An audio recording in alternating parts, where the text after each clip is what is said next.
మీ trading లాభాలపై high brokerage charge చేస్తున్నారా?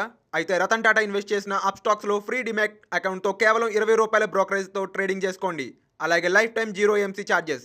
డిస్క్రిప్షన్లో లింక్తో అకౌంట్ క్రియేట్ చేస్తే ₹1000 brokerage cash back and ₹20,000 free rocket calls ఫ్రీగా పొందండి.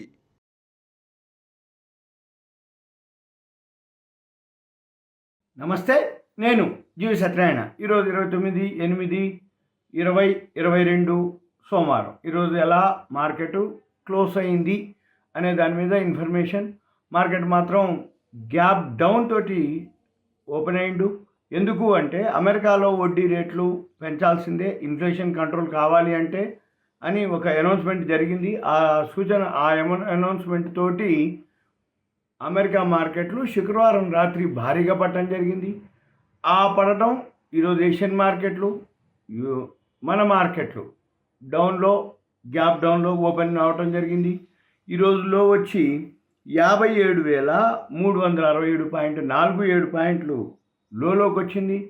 హైలో 57,972.62, 615 పాయింట్లు రికవరీ అయింది. లో నుంచి 57,367 నుంచి 57,972 లో నుంచి 615 పాయింట్లు రికవర్ అయిండు. మళ్ళీ ఓవరాల్గా 861.25 పాయింట్లు మైనస్లో క్లోజ్ అయిండు.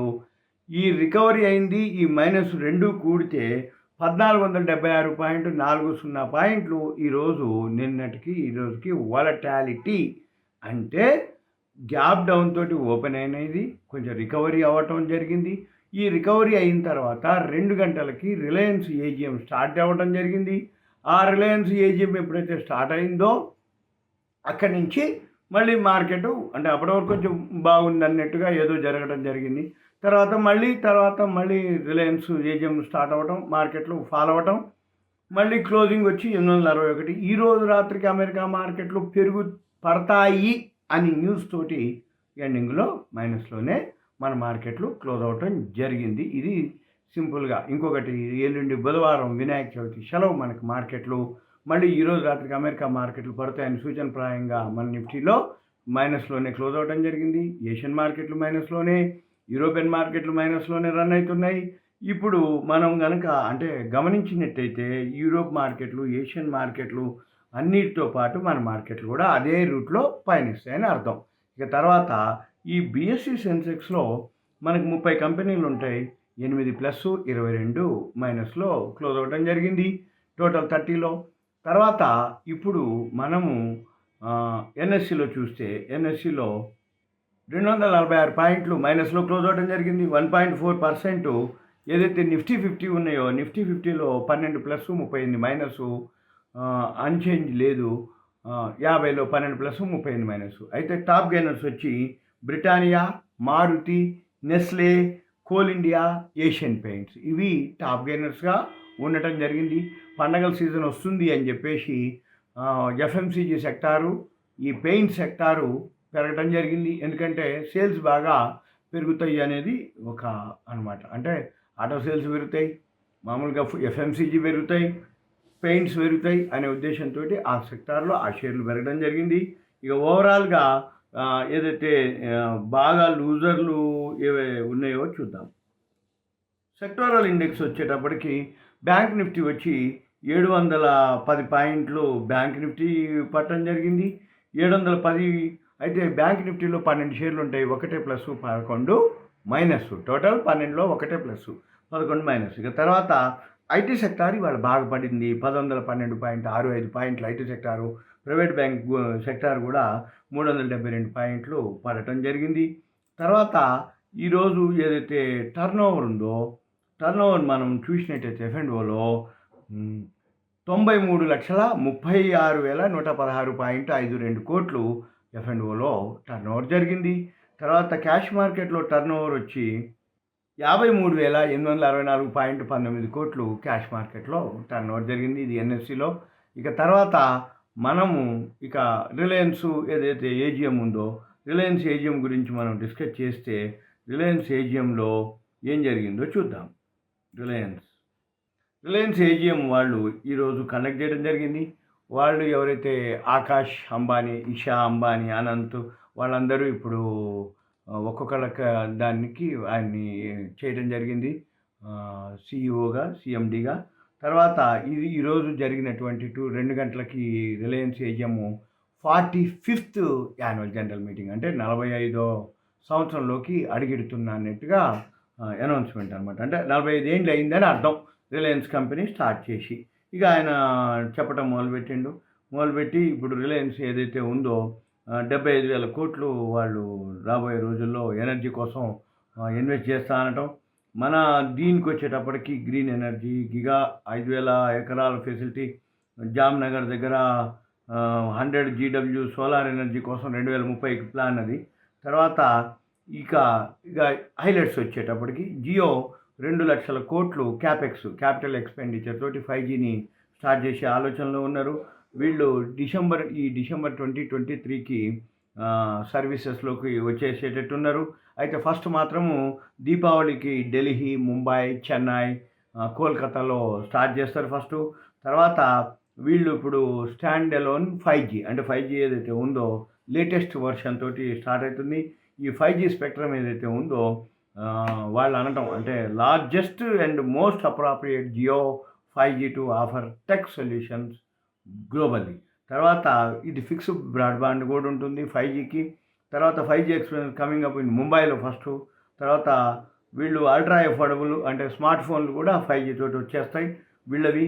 తర్వాత మైక్రోసాఫ్ట్, గూగుల్, ఇంటెల్, క్వాల్కమ్ తోటి వీళ్ళు పార్ట్నర్షిప్ తీసుకుంటారు. ఏది జియో కోసం వాళ్ళు ఏంది మైక్రోసాఫ్ట్, గూగుల్, ఇంటెల్, మెటా, మళ్ళీ క్వాల్కమ్ తోటి వాళ్ళు పార్ట్నర్షిప్ తీసుకొని దాన్ని డెవలప్ చేయటం.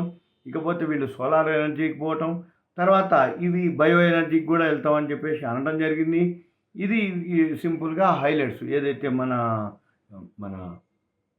45th ఏజిఎం యొక్క హైలైట్స్. ఇక మళ్ళీ సరే ఇక ఆయన మామూలుగా మీటింగ్ ఉండి ఇవన్నీ ఎక్స్ప్లెయిన్ చేయడం జరిగింది. ఇక నెక్స్ట్ మనము ఇప్పుడు వార్తల్లోకి వెళ్దాం. ఈ వార్తలు ఏమున్నాయో చూద్దాం. ఈ వార్తలు రిలయన్స్ హిమాచల్ ఫ్యూచరిస్టిక్స్ ఉంది HFCL, దాంట్లో రిలయన్స్ యొక్క వాటా ఉంది 5% స్టేక్ ఉంది. తర్వాత అలెంబిక్ ఫార్మాకి USFDA పర్మిషన్ రావటం జరిగింది అలెంబిక్ ఫార్మాస్యూటికల్కి. తర్వాత మజ్గాన్ డాక్కి 2 ఆర్డర్స్ రావడం, పెద్ద ఆర్డర్ రావడం జరిగింది. కంకోర్ కంటైనర్ కార్పొరేషన్ నుంచి 2,500 కోట్లు షిప్పింగ్ కంటైనర్స్ ఆర్డర్స్ రావడం జరిగింది. తర్వాత 1.59 ట్రిలియన్ ఇండియన్ నేవీ నుంచి ఆర్డర్స్ రావడం జరిగింది. 1.59 ట్రిలియన్ ఇండియన్ నేవీ నుంచి మజ్గాన్ డాక్కి ఆర్డర్స్ రావడం జరిగింది. తర్వాత L&T టెక్నాలజీస్ ఏదైతే ఉందో అది 5 years డీల్ కుదుర్చుకుంటుంది. మన 5 years డీలు దేంతోటి అంటే BMW group for infotainment systems, అది L&T టెక్నాలజీస్కి. తర్వాత రూపీ ఈరోజు రికార్డు లోకి వెళ్ళిపోయింది. అంతలో ఎప్పుడు జరగలేదు, ఇవాళ అయిపోయింది. 80 రూపాయలకి, అంటే డాలర్కి ఇండియన్ కరెన్సీకి 80 రూపాయలు అయిపోయింది. తర్వాత ఆంధ్ర పేపర్కి వచ్చి 400 కోట్లు క్యాపెక్స్ కింద వాళ్ళు అప్రూవల్ అయ్యింది. ఆంధ్ర పేపర్కి 400 కోట్లు క్యాపిటల్ ఎక్స్పెండిచర్. క్యాపెక్స్ అంటే క్యాపిటల్ ఎక్స్పెండిచర్. తర్వాత రోలెక్స్ రింగ్స్ ఉంది, అది PE ఫర్మ్ రివాండెల్ సెల్ చేస్తుంది. అది 12.5% stake domestic mutual funds buyers అనమాట దానికి. తర్వాత GMR ఇన్ఫ్రా ఉంది, ఫండ్ రైజ్ చేస్తుంది. సెప్టెంబర్ 2వ తారీఖు బోర్డు మీటింగు. తర్వాత గోకుల్ ఆగ్రో ఉంది, అది రైట్స్ ఇష్యూ చేస్తుంది. తర్వాత ఫోరెక్స్ రిజర్వ్లు బాగా పడిపోవడం జరిగింది. అది $564.03 బిలియన్ ఉంది. ఇప్పుడు $6.687 బిలియన్ ఈ వారంలో తగ్గిపోయింది అని రిజర్వ్ బ్యాంక్ వాళ్ళు అనౌన్స్ చేయడం జరిగింది. ఆగస్టు 19వ తారీఖు వరకు అనమాట, వీకెండ్. అయితే ప్రీవియస్ వీక్ వచ్చి $570.74 బిలియన్ ఉండేటటువంటిది ఇప్పుడు 564.05 ఫారెక్స్ రిజర్వ్లు తగ్గిపోవటం జరిగింది.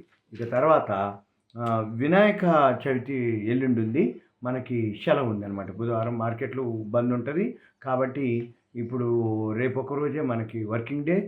ఈరోజు రాత్రికి అమెరికా మార్కెట్లు పడతాయి, రేపు పొద్దున గ్యాప్ డౌన్ తోటి ఓపెన్ అవుతుంది. మళ్ళీ యూరోపియన్ మార్కెట్లు కనుక పాజిటివ్లో ఓపెన్ అయితే మనకి పాజిటివ్లోనే క్లోజ్ అవుతుంది. కానీ ఎల్లుండి మనకి సెలవు ఉంది. మళ్ళీ రేపు రాత్రికి అమెరికా మార్కెట్లు ఎలా ఉంటాయి అనేది మళ్ళీ రేపు 2:30, 2:30కి తెలుస్తుంది. తర్వాత ఐసిఐసిఐ లోంబార్డ్ ఏదైతే ఉందో అది 14 ఇన్సూరెన్స్ ప్రొడక్ట్స్ కొత్తవి లాంచ్ చేయడం జరిగింది. అంటే హెల్త్ అనుకోండి, మోటార్ అనుకోండి, కార్పొరేట్ సెగ్మెంట్స్లో 14 ప్రొడక్ట్స్. దానివల్ల ఏమవుతుంది, సేల్స్ పెరుగుతుంది, ప్రీమియం పెరుగుతుంది, షేర్ ప్రైస్ పెరిగే అవకాశాలు కనపడుతున్నాయి. తర్వాత ఎన్టీపీసీ ఏదైతే ఉందో అది అమాల్గమేషన్ అవుతుంది. నబీనగర్ పవరు, కాంతి బిజిలీ ఉత్పాదన్ అది ఒకటి. తర్వాత generating company limited, Nigam limited, ఈ రెండు కూడా Nabinagar power Kanti, generating company limited Nigam limited, ఈ రెండు కూడా ఎమాల్గమేషన్ ఎన్టీపీసీలో కలిసిపోవటం జరిగింది. తర్వాత ఎస్ఆర్ఎఫ్ వచ్చి అది సెట్ చేయటం జరిగింది. బీఓపీపీ ఫిల్మ్ లైన్ అండ్ మెటలైజర్ అట్ ఇండోర్లో దాని యొక్క కాస్ట్ వచ్చి 446 కోట్ల రూపాయలుగా. తర్వాత అల్ట్రాటెక్ సిమెంట్ వచ్చింది, అది కెపాసిటీ 1.3 మిలియన్ మెట్రిక్ టన్నులు పర్ యానము ఈ డలా సిమెంట్లో అది చేస్తుంది ఉత్తరప్రదేశ్లో. ఆ మ్యానుఫ్యాక్చరింగ్ ఏదైతే ప్రొడక్షన్ ఉందో 1.3 మిలియన్ మెట్రిక్ టన్నులు పర్ యానం నుంచి 1.8 మెట్రిక్ టన్నులు పర్ యానంకి పెంచడానికి కోసం దానికి ప్లాన్ చేస్తున్నారు. ఆల్రెడీ ఇప్పుడు అది 115.85 మెట్రిక్ టన్నులు per annum UltraTech cement production చేస్తుంది. తర్వాత ఎస్ఎం గోల్డ్ బోనస్ ఇష్యూ చేస్తుంది. బోర్డు మీటింగ్ వచ్చి సెప్టెంబర్ 3వ తారీఖు ఉంది. తర్వాత Deepak fertilisers and petroleum chemicals, Deepak fertilisers and petroleum, అది FCCB foreign currency convertible bonds ఇస్తుంది. 1వ తారీఖు బోర్డు మీటింగ్ ఉంది. తర్వాత అసాహి ఇండియా గ్లాస్ ఉంది, అది ప్రమోటర్ మోహన్ లబ్రు ఉన్నారు. ఆయన అంతకుముందు తనఖా పెట్టిన షేర్లు ఏవైతే ఉన్నాయో 15 లక్షల షేర్లని రిలీజ్ చేయడం జరిగింది. రివోక్డ్ అంటారు, అంటే రిలీజ్ చేయటం అంటే అప్పుని ట్రీట్ చేసి ఆయన షేర్లను ఫ్రీ చేసుకుంటూ. తర్వాత టాటా స్టీలు పంజాబ్ గవర్నమెంట్ తోటి టైఅప్ అవ్వటం జరిగింది, సైన్ చేయడం జరిగింది. అదేంటిదంటే long PTTS steel plant scrap based electric arc furnace అనమాట. అది పంజాబ్ గవర్నమెంట్ తోటి టైఅప్ అవ్వడం జరిగింది టాటా స్టీల్. తర్వాత రైట్స్ రైట్స్ దానికి ఆర్డర్స్ రావడం జరిగింది. 361.18 కోట్లు సదరన్ రైల్వేస్ నుంచి ఎర్నాకుళం కేరళలో కొల్లాం రైల్వే స్టేషన్ ఉంది, దాన్ని రీడెవలప్మెంట్ చేయడం కోసం దానికి 361.18 కోట్లు రైట్స్కి ఆర్డర్స్ రావడం జరిగింది. తర్వాత ఇండియా మ్యానుఫ్యాక్చరింగ్ డేటా వస్తుంది సెప్టెంబర్ 1వ తారీఖు నాడు. తర్వాత జీడిపి డేటా వస్తుంది, మిడ్ వీక్లో వస్తుంది, అది ఏప్రిల్ టు జూను. అది ఆగస్టు 31 రోజు అనౌన్స్ చేస్తారు. 15% గ్రోత్ ఉంది అని చెప్పేసి ఒక సూచనప్రాయంగా అనౌన్స్ చేయడం జరిగింది. తర్వాత ఇప్పుడు ఎఫ్ఐఐలు నిన్న శుక్రవారం నాడు 51.12 కోట్లు సెల్ చేయడం జరిగింది. మన మ్యూచువల్ ఫండ్స్ వచ్చి 453.59 కోట్లు బై చేయడం జరిగింది. ఇది సింపుల్గా ఈరోజుకి వార్తలు. నేను మరలా ఇంకొక వీడియోతోటి మీకు కలుస్తాను. అయితే మీరు ఇటువంటి న్యూస్ కానీ, పోస్ట్ మార్కెట్ కానీ, ప్రీ మార్కెట్ కానీ, ఏవైతే ఇన్ఫర్మేషన్ మీకు కావాలి అనుకుంటే మీ పేరు, ఏరియా, ఊరు పేరు నాకు వాట్సాప్ మెసేజ్ పెట్టాలి. మీకు ఏదైనా డౌట్స్ ఉందంటే కంటెంట్ రూపంలో మెసేజ్ పెడితే నేను మీకు వీలు చూసుకొని ఎక్స్ప్లెయిన్ చేయడానికి వీలవుతుంది. సుమన్ టీవీ ప్రేక్షకులకు ధన్యవాదాలు. Thank you. సెలవు.